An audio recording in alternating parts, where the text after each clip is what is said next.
Većina problema koje imamo u društvu su zbog našeg nedovoljnog poznavanja. Zbog naših unaprijed donešenih sudova osobama. Ko je dobar, ko je loš, ko je lopov, ko je pošten, ko je munafik, ko je vjernik, ko je nevjernik itd. A ako bismo se družili i komunicirali i slušali i pokušavali da razumijemo, mnogo bi toga palo u vodu, vidjeli ste, i da bi ostale samo prazne priče, da su to izmišljotine. Samim time razlozi našeg razjedinjavanja bi se smanjili, na minimum bi se doveli. Braćo, mi se ne možemo voditi u ime Allaha Đelešanuhu dok se ne upoznamo.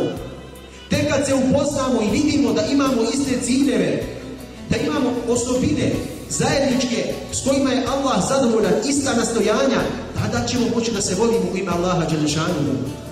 A ta ljubav, braćo, je nešto što je suština Islama, suština imana, ako hoćete, i uvjet dženneta.